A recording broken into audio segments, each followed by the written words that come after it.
Why did I write it? Well, you get my age, you're supposed to write a book, aren't you? Tell about your life, you know. But, there's been books on football and there's books on personal life and all that. And I just felt like the way my son Steve, who wrote it, and I just felt like, we need to get one on faith, something beside football. And so, since we both had pretty strong faith, we decided to write the book on that, The Wisdom of Faith. How did you come up with the title? Well, it was really talking about faith, and then, but you have to have wisdom to have faith. They both kind of work off of each other. But again, just it takes wisdom to have faith, and how important the faith is to get us over the tough times that we face during life.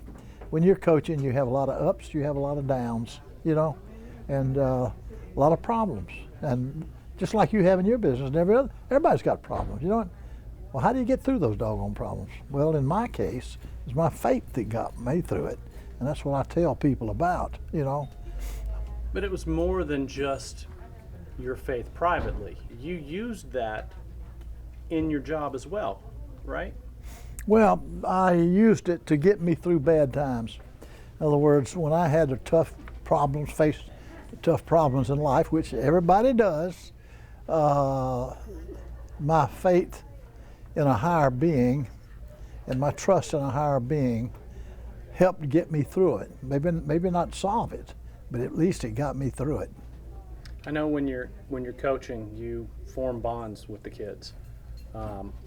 Every coach, especially in major college football, has trials and tribulations with those kids. How did you use your faith and that wisdom from the faith to deal with the problems you dealt with as a coach? Well, because I talked to my players about that, how to solve some of their problems. But again, faith is just kind of a belief. It's hard to put your finger on it.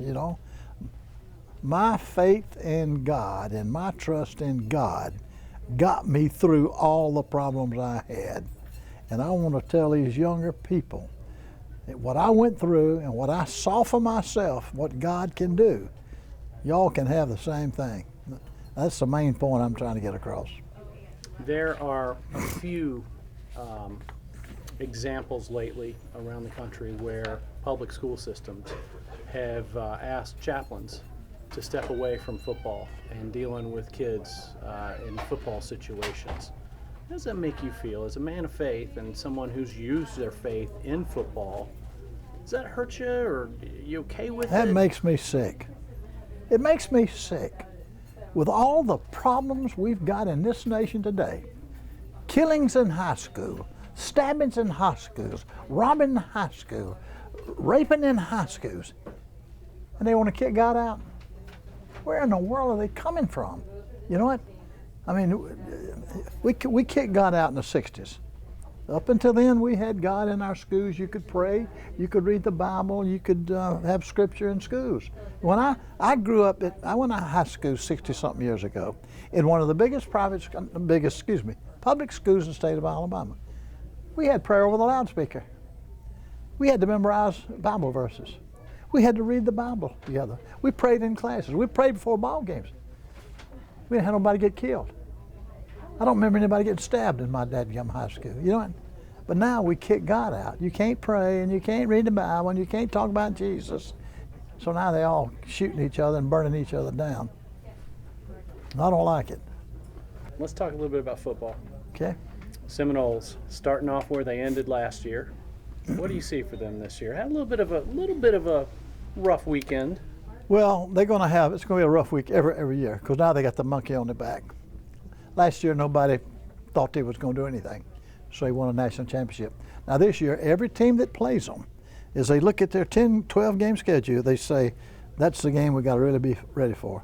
Now that's Florida State. Every time they walk out there, somebody is going to give them their best shot. So he's got to give them their best shot. Well, kids don't play good every Saturday, and so anyway, you guys work it out. But somebody was talking about last week's ball game, how they didn't look all that sharp. If they could win 14 more games just like they won that one, they'd be national champions. All they got to do is do exactly what you did last week, and that's win. You think they can? I think they can, but I think there's 4 or 5 or 6 other teams that can too. Can't but one of them win it.